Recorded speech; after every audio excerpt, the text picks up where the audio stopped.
అప్పుడంటే వేరు, కానీ ఇప్పుడు అప్పటికి ఇప్పటికి తేడా రోజులే, మనుషులు కాదు. కావచ్చండి, కానీ ఆచారం అంటే రెండు కుటుంబాలకి ఉండాలి కదా. అవసరం లేదు. ఆ అమ్మాయి వచ్చేది మా ఇంటికి, రేపేదైనా జరిగితే నట్టపోయేది మా కుటుంబం. లాస్యకేమైనా అయితే ఎందుకవుతుంది? ఊళ్ళో అంతమందికి ఏమి కాంది నీ సెల్లెలకి ఎందుకవుద్ది?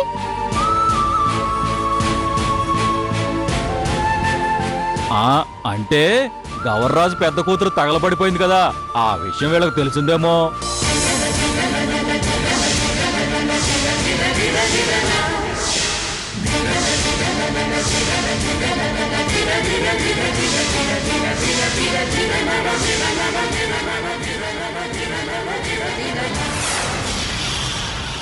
అవును ఏరప్పా, ఈవిడ గారు పొలిమేర దాటగానే ఇంటికి రావడం మానేసి ఊళ్ళో అందరి దగ్గర ఆరాధీసింది కదా.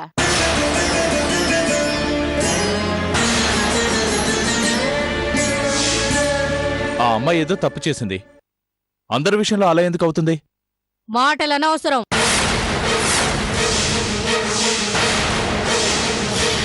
మా ఇంటి కోడలయ్యే పిల్ల ఈ ఆచారాలు పాటించాల్సిందే.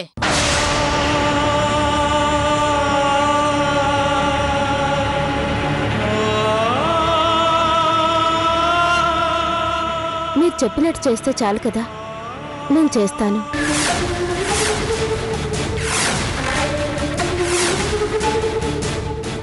మీ కోడలయ్యే అర్హత ఉందని నేను నిరూపించుకుంటాను.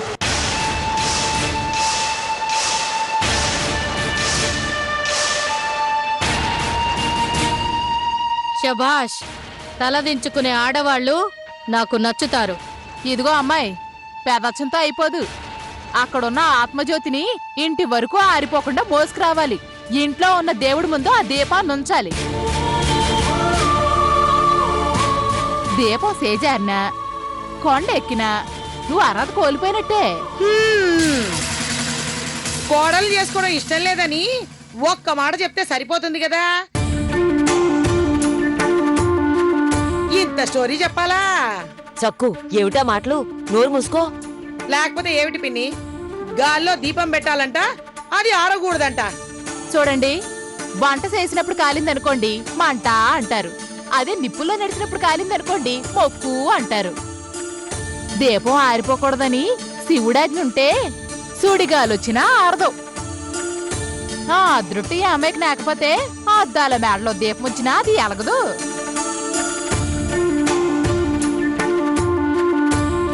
ఏం చెయ్యాలో ఎలా చెయ్యాలో పంతులు గారు వచ్చి చెప్తారు. అందరూ సిద్ధంగా ఉండండి. పదక్క.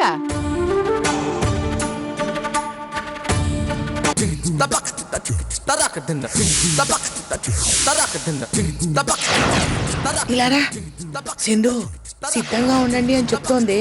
అంటే ఈ పెళ్లి జరగదు, సర్దుకోండి అని. మన సామానంతా సర్ది వెళ్ళు.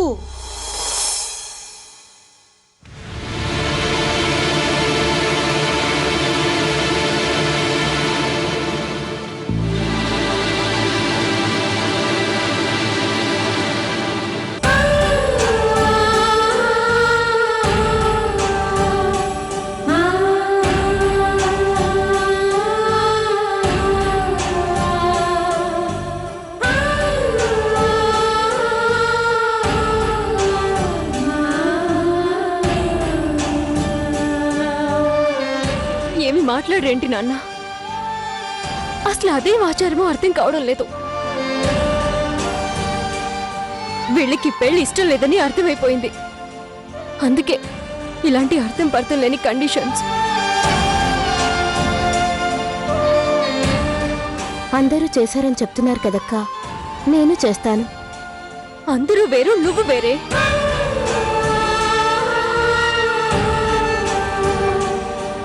అక్కడ నీకేదైనా అయితే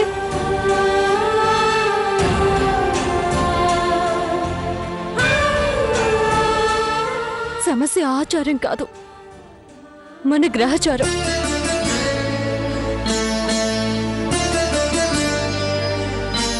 ఇక్కడ అక్షంతలు వేయాలనుకునే వాళ్ళకన్నా ఈ పెళ్లి ఆపాలని చూసే వాళ్ళే ఎక్కువ మంది ఉన్నారు.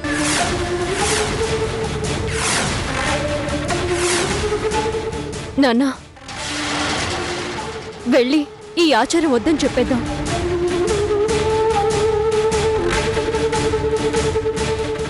ఎలా చెప్తాం? ఈ పెళ్లి జరగని అంటే అది తప్పనిసరి అంటున్నారు. వాళ్ళ సంగతి సరే నాన్న, మనం మోహన్ రావు గారిని రిక్వెస్ట్ చేసుకుందాం. ఆయనైనా అర్థం చేసుకుంటారు. భూమి, కట్నం తగ్గించమను, కాసుల పేరు మళ్ళీ చేయిస్తామనో చెప్పొచ్చు కానీ ఇలాంటివి ఎలా రిక్వెస్ట్ చేస్తామమ్మా? రిక్వెస్ట్ చేయకపోతే లాసే రిస్క్ లో పడుతుంది. ఈ పెళ్లి జరగకపోతే నష్టపోయేది కూడా మన లాసే కదమ్మా. అసలు దీనికి పెళ్లికి సంబంధం ఏంటమ్మా? చాలా ఉంది. ఆ శకుంతల గారు ఈ పని చేస్తేనే పెళ్లి అని తెగేసి చెప్పారు. ఇప్పుడు వెళ్ళి మేము ఈ పని చేయము అంటే అర్థం ఏంటి?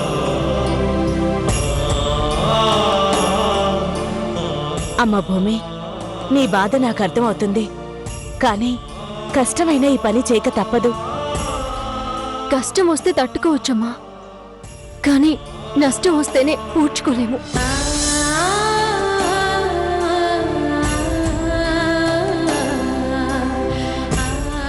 ఒక్కసారి ఆలోచించండి. ఆ ఆచారం కాకుండా ఇంకేమైనా ఉందేమో అడుగుదాం. ఇంకేమైనా ఉన్నా దానికి శకుంతల ఒప్పుకోదు. ఆవిడ ఇష్టం లేకుండా ఆ ఇంట్లో ఏదీ జరగదు. అసలు ఆవిడెవరు? లాసి కలిసి బతకాల్సింది తేజతో. నిజమే అక్క, కానీ నేను తేజ ఉండాల్సింది ఆ ఇంట్లోనే కదా.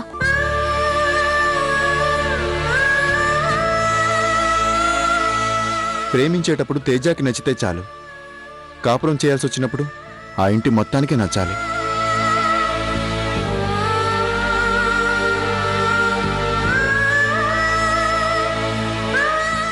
వదినా, నువ్వింకేం ఆలోచించుకో.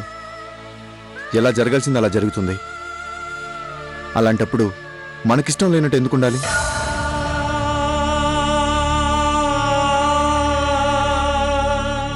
అసలే ఆ శకుంతల ఆరాలు తీయటంలో దిట్టనుకుంటా. వాళ్ళ ముందు నువ్వేం మాట్లాడుకో.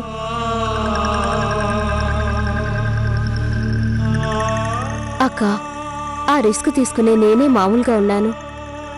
నేను తేజను మనస్ఫూర్తిగా ప్రేమిస్తున్నాను. ఆ ఇంటికి కోడలయ్యే అర్హత నాకుంది. నేనా పని పూర్తి చేస్తాను. నువ్వు ధైర్యంగా ఉండక్కా.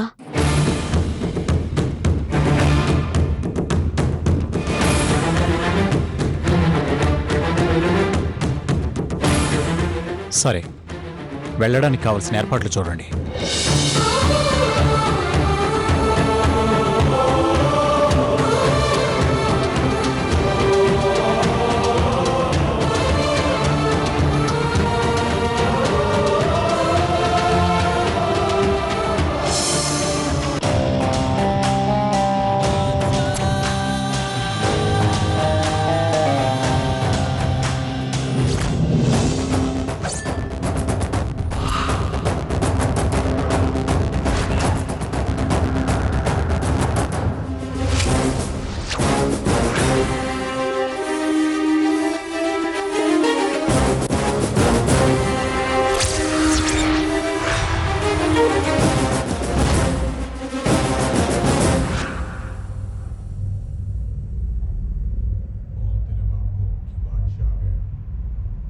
అక్క, నువ్వు భయపడుతుంది జరగాల్సిన కార్యక్రమం గురించి కాదు, దాన్ని అడ్వాంటేజ్గా తీసుకొని లాస్యకి ఏదైనా ప్రమాదం కలిగిస్తారేమోనని. అవునా? పైగా తను ఒంటరిగా వెళ్ళాలి. ఇలాంటప్పుడు మనం కాస్త జాగ్రత్తగా ఉంటే చాలు. ఎలా ఉంటాము? తను ఒంటరిగా వెళ్ళాలి కదా. వెళ్తుంది, వెళ్ళి సేఫ్గా తిరిగొస్తుంది. ఆ పూచి నాది, సరేనా? నువ్వేం చేస్తావు? ఏం చేస్తానో ఎలా చేస్తానో అది నా రిస్క్. తను నీకే కాదు, నాకు చెల్లెలే. ఆ రోజు సమయానికి డబ్బు తెచ్చినట్టే ఈరోజు ఏ సమస్య లేకుండా చేస్తాను. నన్ను నమ్ము.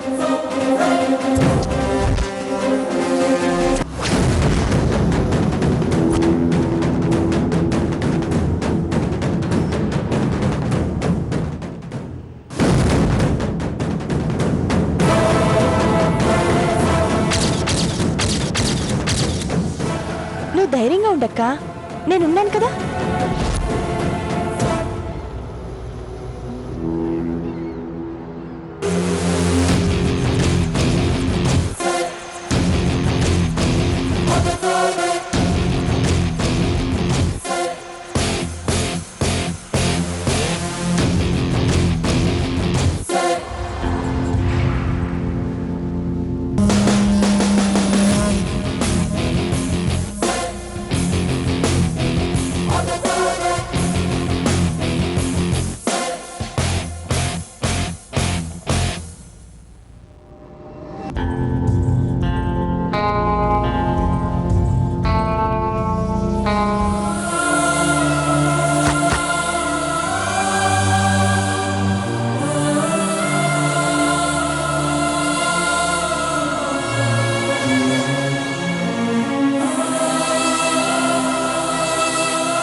భూమి పెద్ద దేశముదురు కదా, దానికి చాలా తెలివితేటలున్నాయి.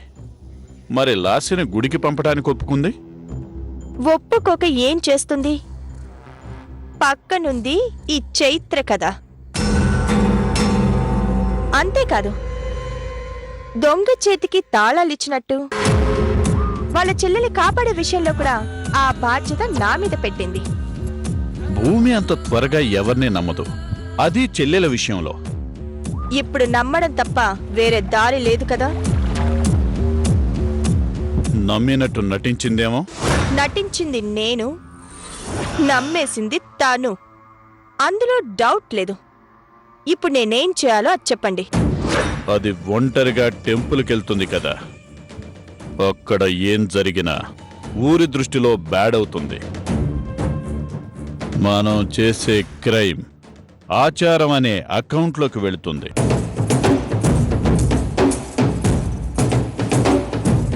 ఏమైపోవడానికైనా అది సిద్ధంగా ఉంది. ఏదైనా చేసే ఛాన్స్ మనకుంది.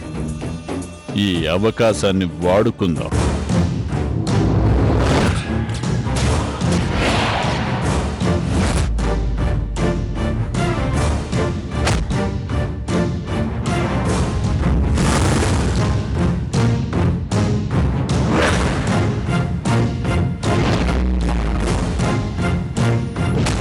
అంటే అనుమానం మీ మీద రాకుండా జాగ్రత్త పడ్డారు.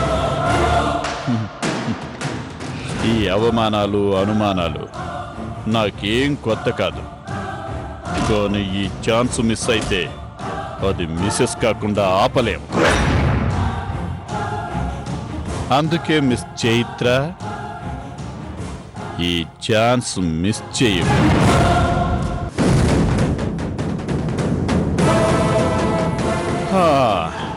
ఏంటో ఈ ఆచారం అచ్చం నా కోసం నేనే క్రియేట్ చేసుకున్నట్టుగా ఉంది.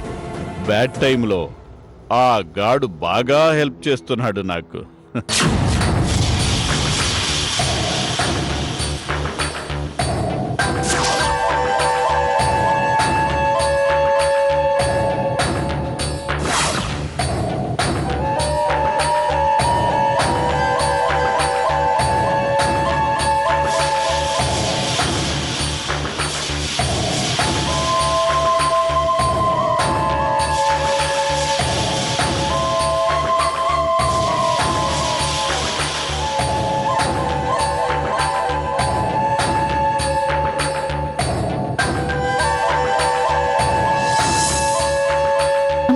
కుదురుగా ఉండలేమా?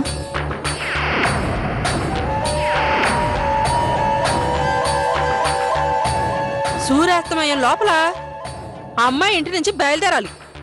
త్వరగా తీసుకురమ్మని చెప్పండి. ఆ ఏర్పాట్లలోనే ఉన్నారు. ఆ అమ్మాయి ఒంటరిగా వెళ్ళాలి. ఒరే ఈరప్ప, గుడి చుట్టుపక్కలకి ఎవ్వరూ వెళ్ళకూడదు, అర్థమైందా?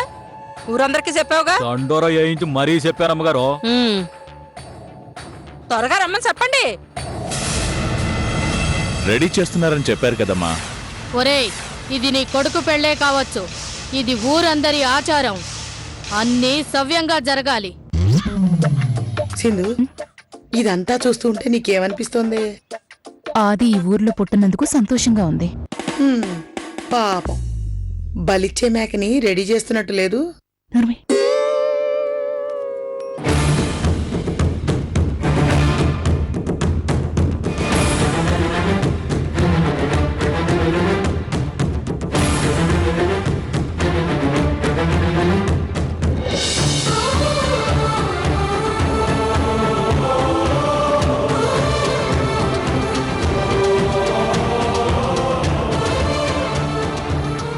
చెప్పింది గుర్తుందిగా, మా ఇంట్లో దీపం పెట్టాల్సిన పిల్ల గుళ్ళో దీపాన్ని ఆరకుండా తీసుకురావాలి.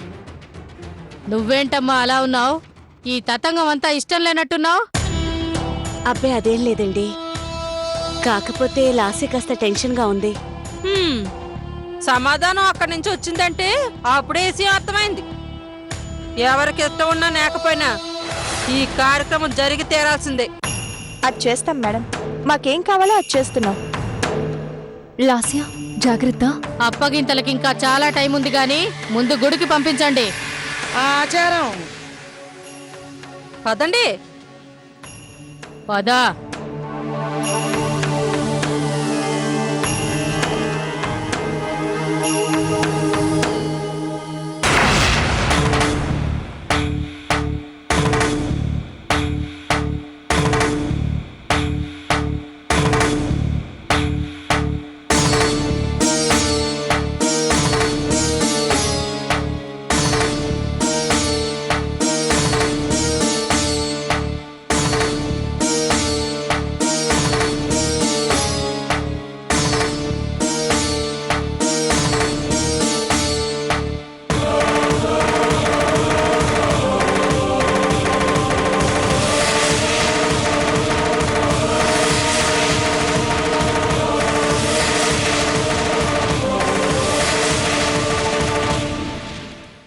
రేయ్ ఇరపా, అక్క.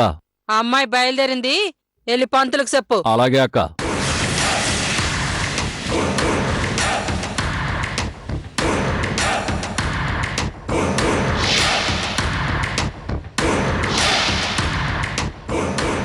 బయలుదేరింది ఇడిదింటి నుంచే అయినా గుళ్ళో పూజ అయ్యాక ఆత్మజ్యోతిని తీసుకొని తను అడుగు పెట్టాల్సింది అత్తారింట్లోనే. అందుకే మీరు కూడా అక్కడే ఎదురు చూడటం మంచిది. పదండి. రాక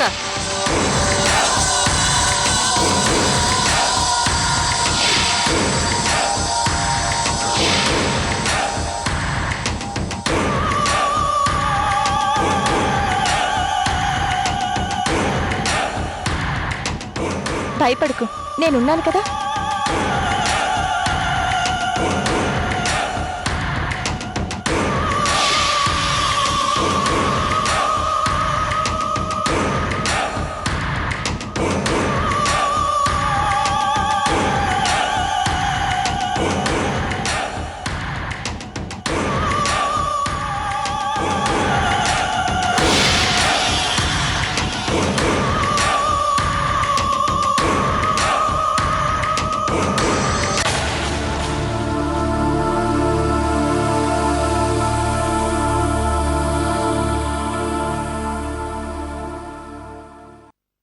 రామ్మా. అమ్మా, నేను చెప్పింది గుర్తుందిగా? అక్కడ అన్నీ సిద్ధంగా ఉన్నాయి. నేను చెప్పిందంతా గుర్తుపెట్టుకొని నిష్ఠగా పూజ చేసిరమ్మా. సరేనా? వెళ్ళమ్మా.